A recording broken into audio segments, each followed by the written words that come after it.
What's going on, everyone? It's Kochyy here, and today I just wanted to make a kind of chill video just talking about the new double team characters and the mechanics behind that, and my thoughts on it, and what I'd hope to see or what I'd like to see. I don't know at this point if it's possible, but I figured I might as well just talk about it anyway. It's not really a rant. I'm not like upset or complaining. I'm fine with the characters the way they are, but I guess I was expecting a bit more. So getting into it, first and foremost, I'll say that the double team characters and the mechanics behind it, I think it's a great idea. I think it's, like I said, something people have been asking for a very, very long time, literally years, and it opens up a potential for a lot of cool character combinations, and definitely like highly anticipated tag teams that people have been wanting for a long time. So that's pretty cool, and I'm excited to see that. Moving more on to the actual mechanics of it and the functions, when I released my banner analysis video, when we got the news and everything, at the time when we were recording that, gameplay was not out. So there were a lot of things like up in the air about what the characters, like how exactly that switch mechanic will work, because it's its own separate button now. It's not tied to the SA3 like the older Switch characters where Yin and Yang, Homura and Shizuku, and then the Kione and Sentaro. So it was completely something different. We had no idea. They said like the characters will act independently on their own when you're not controlling them. So there's a lot to be seen. We got the gameplay. We see what they how they play and how they look right now.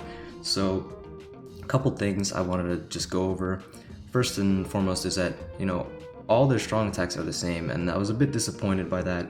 The animations are different. They do have different animations on depending which character you use, but they do have the same 3 strong attacks. Izuru and Gin both have the same strong attacks.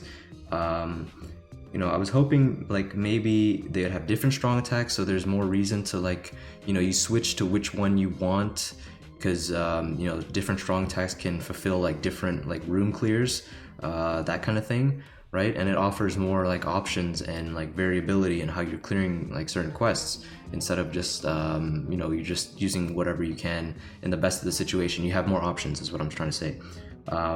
So yeah, they don't have different strong attacks, but again, the counterpoint to that, well, maybe it's not even a counterpoint, it's just that actually, I guess it is a counterpoint. Caleb would then have to make 6 strong attacks, and that leaves more room for error and making bad strong attacks. And then in that case, if they make a character that is just so bad or so much more worse than the other character that they're paired up with, the incentive for you, like that switch mechanic incentive, like kind of loses its like I guess luster, or like its interest in doing that. Because if one character is so much better, why would you switch to like the shafted version? Like, I guess you have like some strong attacks there, but like you'd stick with the one that has the good strong attacks and the good kit. So maybe that's the reason they kept the strong attacks same across the board. So who knows. My next point was that they share cooldowns. So bit sad to see that their cooldowns are shared. Again, it kind of detracts from the switch mechanic, because once you use your strong attacks on any given character, one or the other, when you switch, they're still on cooldown. So what's the difference really? I was hoping that they'd have different cooldowns on their strong attacks, so then at any given time, at the start of a quest, you have 6 strong attacks ready to go. And people might say like, oh, that's too OP, but I really don't think that's so OP, because you'd use them. Say you have 6 strong attacks available, you use them all, you still need to wait for them to cool down to use them again. Originally I was thinking that maybe they would cool down like on the independent character, like as he's walking around with you, it cools down in the background but you don't know. That would probably be OP, because you'd just have 6 strong attacks of it. Like you would always have strong attacks available. You'd never have to wait for anything, like anything at all. So that would be broken. But if they were, they didn't share cooldowns and you had to stay out with the character for the strong attacks to cool down, I don't think that'd be too broken. You'd have 6 strong attacks. It'd make the character a bit more unique. And we already have like characters that reset their strong attacks off of special. So you can use 3 strong attacks at the start, use your special move, reset your whole kit, you get increased mags, you use 3 strong attacks again, and in 30 seconds, if you are timing it correctly, you get another reset when you transform back. So you get another 3 free strong attacks. So I don't feel like it's too strong to have like if they had, you know, separate cooldowns and their cooldowns weren't shared. And that was the biggest issue, because it just feels like the whole switch mechanic in and of itself is just like a cosmetic thing. It's just aesthetic. It doesn't actually do anything gameplay wise, right? Because all their attack ranges and everything are the same. Their strong attacks are the same. It's literally just going from one skin to another.